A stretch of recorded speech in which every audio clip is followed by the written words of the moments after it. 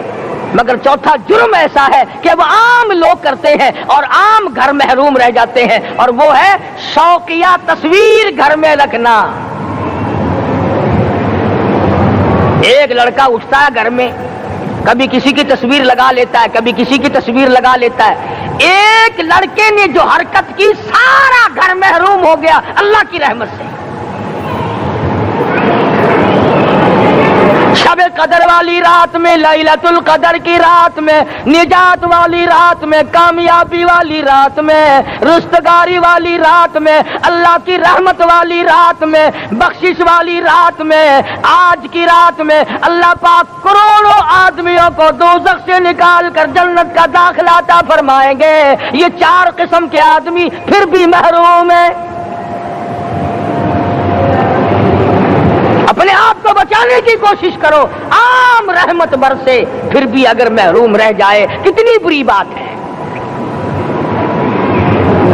امام فخر الدین رازی رحمت اللہ علیہ نے لکھا ہے کہ شب قدر کی عبادت اگر ایک رات کسی کو مل جائے تو 83 سال 4 مہینے مستقل عبادت میں گزارنے کا ثواب ملتا ہے. اسی کو فرمایا انا انزلناہ فی لیلۃ القدر وما ادراک ما لیلۃ القدر. یہ وہ برکت والی رات ہے، یہ وہ رحمت والی رات ہے، اور لوگوں مانگنے والی رات ہے، جھولی پھیلانے والی رات ہے، بگڑی بنوانے والی رات ہے، اجڑوں کو بسانے والی رات ہے، بچھڑوں کو ملانے والی رات ہے، اللہ کا دروازہ کھٹکھٹانے والی رات ہے. اللہ کے آسمان کی طرف سے آوازیں آتی ہیں، مانگو کیا مانگتے ہو، وہ رات ہے.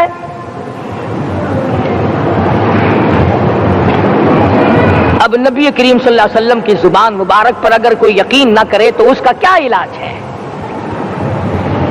صحابہ کرام کو تمام چیزوں پہ یقین تھا، اس لیے قرآن نے ان کی گواہی دی. اذ جاءوکم من فوقکم ومن اسفل منکم واذ زاغت الابصار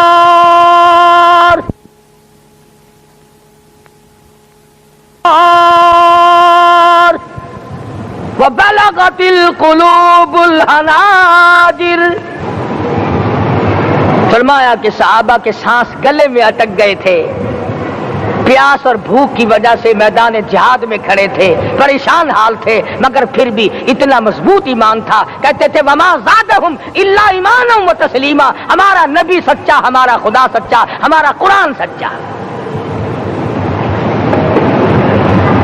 بے شمار واقعات قرآن کریم پیش کرتا ہے صحابہ کرام کے کہ انہوں نے اپنی زندگی میں کبھی بھی اس قسم کا کام نہیں کیا جو جس سے اسلام بدنام ہوتا ہو.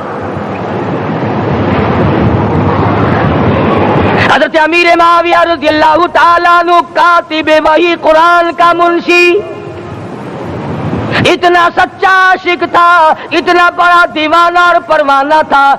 صلح حدیبیہ والے دل جو مدنی کریم صلی اللہ علیہ وسلم کے منہ مبارک، بال مبارک ہاتھ آئے، حضور کے ناخن ہاتھ آئے، آخری وقت میں وصیت کی جب مجھے غسل دے کر فارغ ہو جاؤ، جب کفن پہنا چکو، جب میرا منہ کفن میں چھپانے لگو، میرے آقا کے ناخن اور بال میرے آنکھوں پہ رکھ دینا.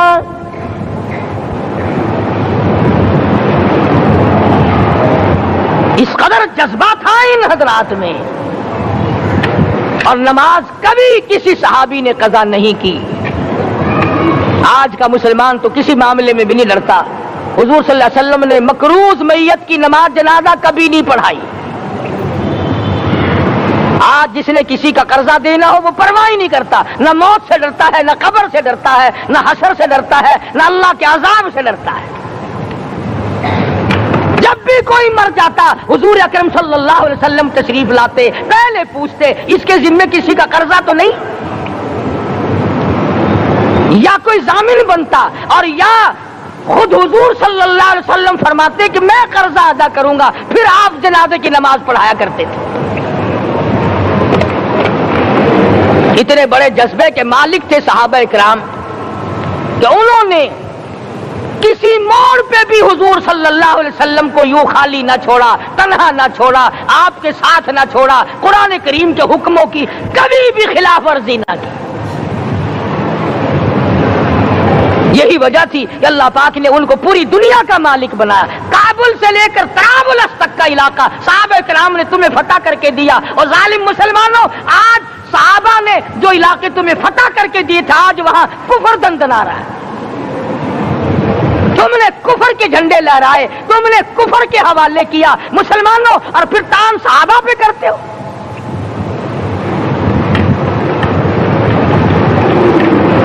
آج کی رات کے بارے میں قرآن کریم فیصلہ کرتا ہے، فرمایا لیلۃ القدر خیر من الف شہر، 1000 مہینوں سے بہتر ایک رات عطا ہو گئی۔ اللہ کے لاڈلے نبی حضرت محمد الرسول اللہ سب کہہ دو صلی اللہ علیہ وسلم کو رنج ہوا، میری امت کی عمریں کم ہیں، پہلی امتوں کے لوگ بازی لے جائیں گے، ان کی نیکیاں بڑھ جائیں گی۔ اللہ پاک نے فرمایا میرے محبوب غمزدہ نہ ہو، پریشان نہ ہو، میں نے تیری امت کو ایک رات ایسی دے دی جو 1000 مہینوں سے بہتر ہے۔ مگر آج کی رات میں کون سے سینما بند ہو گئے، آج کی رات میں لوگوں نے کون سا جوا کھیلنا چھوڑ دیا، آج کی رات میں کون سے لوگوں نے روزے رکھ کر عبادت میں نیت باندھ لی۔ الحمدللہ نیکی کرنے والوں کی بھی کمی نہیں، مگر بغاوت کرنے والوں کی بھی تختے زمین پہ کمی نہیں۔ خدا کہتا مانگو کیا مانگتے ہو، ہم کہتے نہیں ہمیں ضرورت ہی نہیں۔ فرمایا تنزل الملائکۃ والروح فیہا بإذن ربہم من کل امر سلام۔ جبریل آسمان سے آئے، کروڑوں لاکھوں فرشتے آئے، عرش عظیم کو چھوڑ کر فرشتے تیری عبادت کو دیکھنے آئے، بیت المعمور کی عبادت کو چھوڑ کر فرشتے تیری دعا پہ آمین کہنے آئے، تو سویا ہوا ہے۔ ایک ہی فکر ہے کہ مجھے عید کے لیے جوتے لانے ہیں، کپڑے سلوانے ہیں، فلاں چیز کرنی، اور یہ فکر نہیں کہ ایسا نہ ہو اگر رمضان میں میری نجات نہ ہوئی تو میں مارا جاؤں گا۔ اس کی ذات بڑی بے نیاز ہے، وہ جب کسی کو نوازتا ہے تو یوں ہی نوازتا ہے۔ اللہ اکبر۔ ساری ساری رات رونے والے لوگ، فرمایا والذین یبیتون لربہم سجدا وقیاما، وہ لوگ کامیاب ہیں جن کی راتیں سجدوں میں بیت گئی۔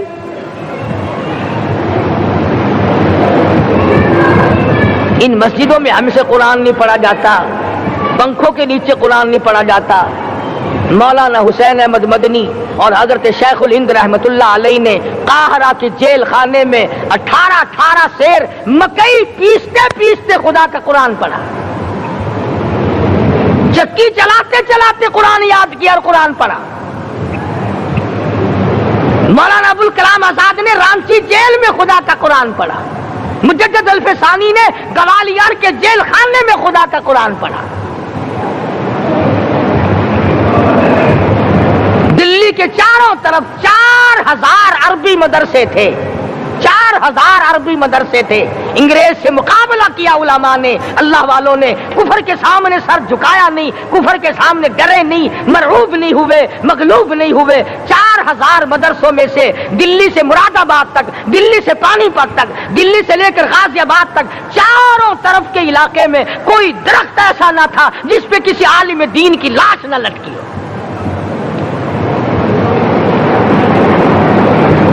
اسلام کی حفاظت بابو نے نہیں کی، اسلام کی حفاظت انگریزی خانوں نے نہیں کی، بوریا نشینوں نے کی ہے، مسجد میں بیٹھنے والوں نے کی ہے، لوٹے سے وضو کرنے والوں نے کی ہے، سوکھے ٹکڑے کھانے والوں نے قرآن کی حفاظت کی ہے، انگریزی خانوں نے نہیں کی ہے۔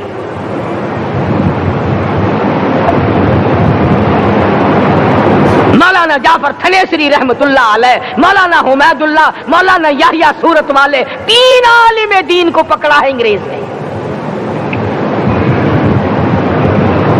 کالے پانی میں جاؤ، کئی میل لمبا چوڑا قبرستان جا کے وہاں دیکھو گے اور ان کی قبروں کے پاس کھڑے ہو کے پوچھنا تم یہاں کیوں آئے تھے، خدا کی قسم سارے تمہیں جواب دیں گے ہم اپنی قوم کے ساتھ وفاداری کرتے ہوئے آئے ہیں۔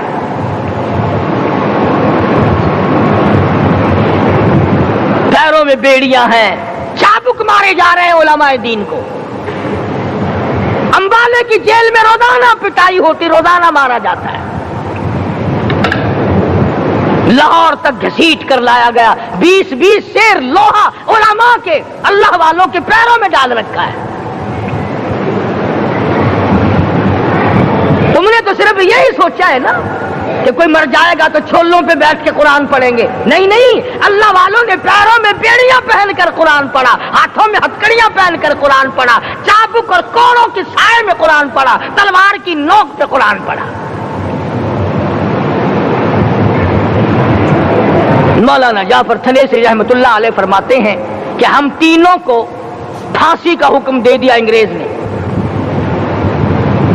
تو جو پروانہ لے کر آیا ہم بڑے خوش ہوئے، اچھلنے لگے، کودنے لگے کہ لو بھائی اللہ پاک نے شہادت کا انتظام کر دیا۔ فرمایا وَلَا تَقُولُوا لِمَن يُقْتَلُ فِي سَبِيلِ اللَّهِ أَمْوَاتٌ بَلْ أَحْيَاءٌ وَلَٰكِن لَّا تَشْعُرُونَ۔ جو میری راہ میں مارا گیا، جو میرے نام پہ مارا گیا، اسے تم مردہ نہ کہو، اس کی زندگی کی تم تمیز کر ہی نہیں سکتے۔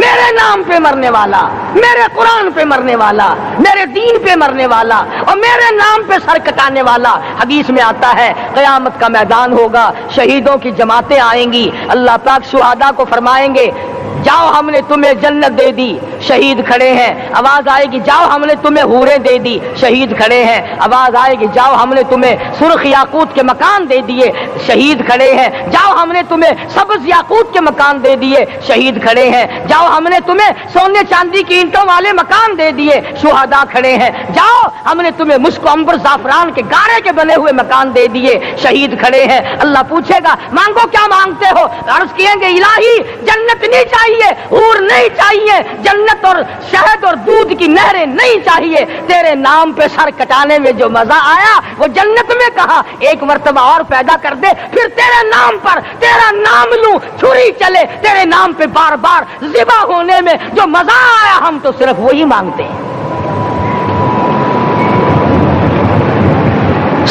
اور خود سرکار مدینہ سب کہہ دو صلی اللہ علیہ وسلم نے فرمایا کہ مجھے اللہ کی راہ میں 100 مرتبہ ذبح کیا جائے، 100 مرتبہ زندہ کیا جائے، میں پھر بھی لا الہ الا اللہ محمد الرسول اللہ کی توحید کی تبلیغ سے میں پیچھے نہیں ہٹوں گا۔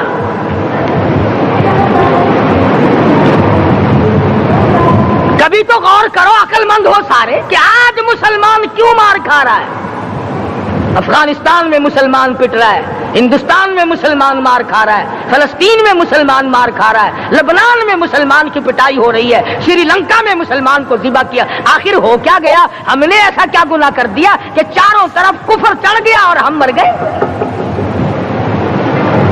تم نے قرآن چھوڑا، اللہ نے اپنی رحمت کی چادر اتاری، اللہ نے ساتھ چھوڑ دیا، اللہ نے نصرت کرنی چھوڑ دی، ورنہ قرآن میں خدا کا وعدہ ہے مسلمان تو کھڑا ہو جا، مجاہد بن کر میدان میں تو آ، مقابلہ میں کروں گا۔ خدا کی قسم یہ قرآن گواہ ہے، آل عمران گواہ ہے، 4واں سپارہ قرآن کا گواہ ہے کہ صحابہ کہتے ہیں ہم نے چھڑی، درخت کی چھڑی کامچی توڑ کر کافر کی طرف یوں اشارہ کیا، گردن وہ جا کے پڑی۔ میدان بدر میں مرنے والے کافروں کا بیان ہے کہ ہمیں انہوں نے نہیں مارا، ہمیں ہمیں تو کسی اور نے مارا ہے۔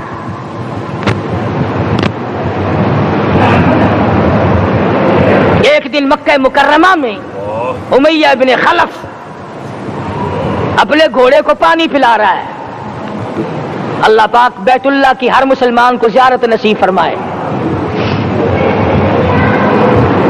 حضور صلی اللہ علیہ وسلم نے پوچھا کیا کر رہا ہے؟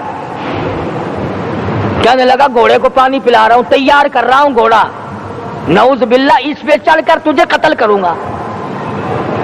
کس کو کہتا ہے؟ محمد عربی صلی اللہ علیہ وسلم کو دھمکی دیتا ہے مکے کا چودھری، مکے کا سردار، مکے کا ایک رئیس امیہ بن خلف سرکار دو جہاں حضرت محمد الرسول اللہ صلی اللہ علیہ وسلم کو دھمکی دیتا ہے میں اس گھوڑے پہ چڑھ کر تجھے قتل کروں گا۔ حضور صلی اللہ علیہ وسلم نے جواب بن ارشاد فرمایا انشاءاللہ میں ہی تجھے قتل کروں گا، میں ہی تجھے قتل کروں گا۔ بات آئی گئی ہو گئی۔ میدان بدر میں امیہ حضور کے سامنے آیا، ایک جال کے درخت کی پتلی سی چھڑی تھی، حضور صلی اللہ علیہ وسلم نے اس کے کندھے پہ مار دی، امیہ بن خلف کے کندھے پہ جال کی چھڑی مار دی پتلی سی۔ یوں لکھا کتابوں میں گدھے کی طرح رینگتا تھا، چیختا تھا، چلاتا تھا، ہائے مر گیا، ہائے مر گیا، تباہ ہو گیا، برباد ہو گیا۔ کافر کہنے لگے بے غیرتی، لوگوں کے گلے کٹے پڑے ہیں وہ تو شور نہیں کرتے، تجھے ذرا سی چھڑی لگی ہے تو شور کر رہا ہے۔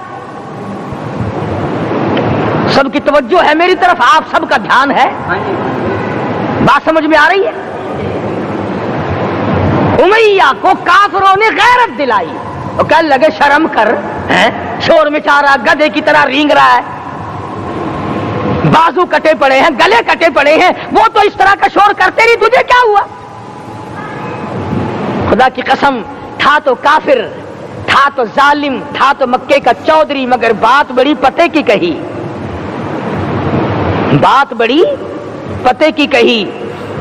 کہنے لگا مجھے غیرت دلانے والا، کسی کو بلال نے مارا، کسی کو فاروق نے مارا، کسی کو صدیق نے مارا، کسی کو طلحہ زبیر نے مارا، کسی کو عبد الرحمن ابن عوف نے مارا، کسی کو علی مرتضیٰ نے مارا، تمہیں کیا معلوم ہے مجھے مدینے والی سرکار نے مارا ہے؟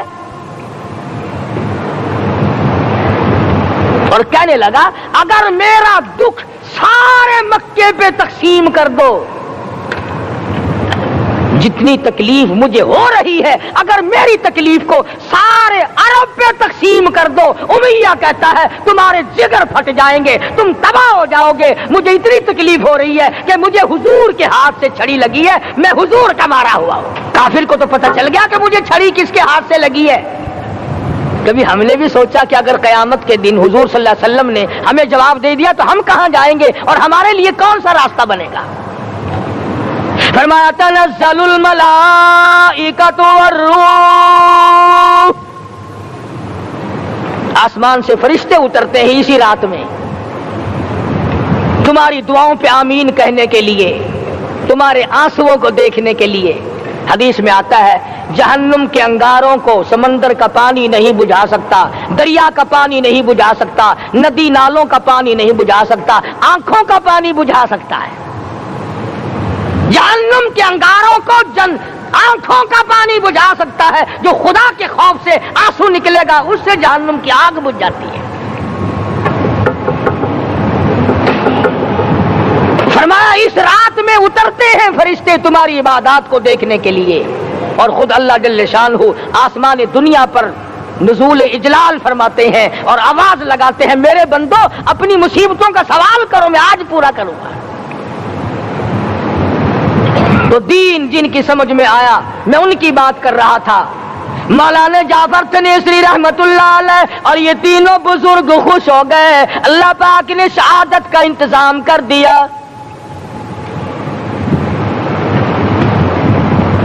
وہ جو پروانہ لے کے آیا تھا پھانسی کا، وہ انگریز افسر کو جا کے کہنے لگا کہ مولوی تو خوش ہو رہے ہیں، پھانسی آنے پر تیار ہیں۔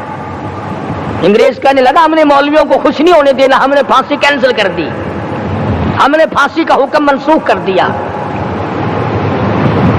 مولانا کالے پانی کی کتاب میں لکھتے ہیں جب مجھے پھانسی کی اطلاع ملی تھی میں نے رات کو درخت کے پتے چبا کر روزے کی نیت کر لی، اپنے رب کی حضور میں جاؤں تو روزہ دار ہو کر جاؤں۔ یہی ہے وہ لوگ جن کے بارے میں کہتا ہے لیے پھرتی ہے بلبل چونچ میں گل، لیے پھرتی ہے بلبل چونچ میں گل، اور ڈھونڈتی ہے شہید ناز کی تربت کہاں ہے، تلاش کرتی پھرتی ہے کہاں ہے وہ جو اللہ کے نام پہ شہید ہوا، میں اس کو سلام کہتی ہوں۔ اور مولانا فرماتے ہیں کہ پھر پھانسی تو کینسل ہو گئی، مجھے جو مارنا شروع کیا سارا دن مارا، جب مجھے ہوش آیا تو آدھی رات اگلی آ چکی تھی۔ میں نے گھاس کے 4 تنکے توڑ کر سارا دن کی پٹائی والا روزہ افطار کر لیا، سارا دن مار کھائی، بے ہوش رہے، آدھی رات کو گھاس کے تنکوں سے روزہ افطار کر لیا۔ تو پھر فرماتے ہیں کہ پھر ہمیں جیل پنجروں میں بند کیا، مجھے جس جو نوکدار تار لگائے گئے ملتان ڈسٹرکٹ جیل میں لانے کے لیے۔ چودھری افضل حق صدر احرار نے اپنی کتاب میں لکھا ہے کہ میں نے اس کوٹڑی میں بیٹھ کر یہ کتاب لکھی ہے جہاں مولانا تھنیسری اور مولانا یحییٰ پٹنے والوں کو کوڑے لگے تھے اور جہاں پھانسی دینے کا باقاعدہ پروگرام بنا تھا۔ فرماتے ہیں کہ نوکدار تار تھے، نہ میں کھڑا ہو سکتا تھا نہ میں بیٹھ سکتا تھا، مجھے یقین ہو گیا کہ میرا آخری وقت ہے، میں اب رخصت ہو جاؤں گا۔ میں نے لمحہ بلمحہ درود شریف پڑھنا شروع کر دیا، میں پڑھتا رہا۔ فرماتے اچانک مجھے چکر آیا، میں بے ہوش ہو کر نوکدار تاروں پہ گرا، ادھر مجھے محمد مصطفیٰ کا دیدار نصیب ہو گیا۔ ماشاءاللہ، سبحان اللہ۔ دوستو کیسا لگا آپ کو ہمارا بیان؟ اگر بیان پسند آیا ہو تو اسے لائک کریں، ہمارے چینل کو سبسکرائب کریں اور دوسروں تک اسے شیئر ضرور کریں۔